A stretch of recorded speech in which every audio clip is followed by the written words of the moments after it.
Welcome back to Fluff in the Corporate Space by Saffron Conscious, where we explore the qualities often dismissed as soft. Love, kindness, joy, and peace, and why they are essential even in leadership and corporate life. I'm your host, MC, the Corporate Heart Guide. In our last episode, we spoke about the pressures men face at work and at home and in life, and how cultural expectations silence vulnerability. Today, I want to explore how we can begin to shift that field so that men and the generations to come will know it is okay to say, I'm not okay. Today's episode is titled, Shifting the Field, Creating Space for Men to be Human. You may remember the concept of the morphogenetic field, the invisible patterns, norms, and expectations that shape our behaviors and experiences. Many idioms like "Munna ki nkuha alli," a man is a sheep, he does not cry, live in this field. It is important to understand why these sayings came to be. They were created in a different time. I imagine back then, vulnerability could literally compromise a family or a lineage. Stoicism, courage, and endurance were survival tools. I imagine men were required to hold themselves together, to protect and provide, often at great personal cost. But I think the challenges we face today require a different kind of resilience, one that allows men to be both strong and tender.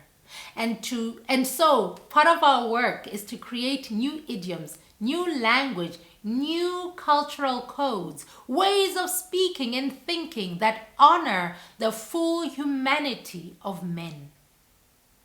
Language that embraces vulnerability as a form of courage, not weakness. This is where the work of Saffron Conscious comes in.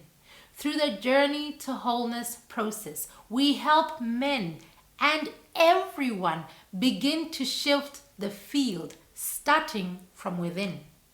We focus on 3 key elements. 1. Clarifying personal values, knowing what truly matters and making choices aligned with that inner truth. Anchoring in values helps one navigate pressures and vulnerability with confidence. 2.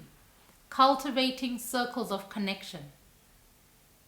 Safe spaces, whether with friends, mentors, or colleagues, where honesty is welcomed and supported. These spaces are revolutionary because they allow men to speak, to feel, and be seen without judgment. 3. Strengthening inner resilience through reflection, mindfulness, and conscious choice. Men can hold tenderness and emotional honesty while still leading with strength and presence.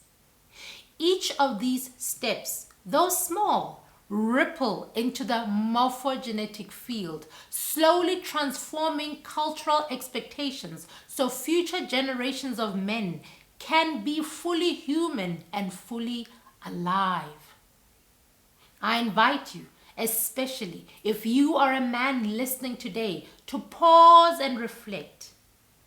What would it mean for you to say, I am not okay in this moment? Who in your circle can you trust with that truth? Which of your personal values can guide you towards wholeness and connection? Even the smallest acts, acknowledging a feeling, sharing honestly with someone you trust, holding space for tenderness in your own life, ripples outward. They begin to shift the field and create new norms for leadership, fatherhood, and brotherhood. Shifting the field begins with one heart, one act of courage, one voice at a time. As we embrace our wholeness, we make it safer for men to know that being human is not weakness. Saying, "I am not okay," is not failure, it is courage. And for all of us, witnessing leaders, colleagues, fathers, husbands, we can hold them tenderly, honor their humanity, and create spaces where vulnerability is safe and celebrated. Thank you for joining me today on Fluff in the Corporate Space. Remember, leadership and tenderness are not opposites. They belong together, and together they can transform the world for generations to come. Remember, like water, flow with ease and gentleness, and let's continue navigating the currents of our own lives. Till next time, goodbye.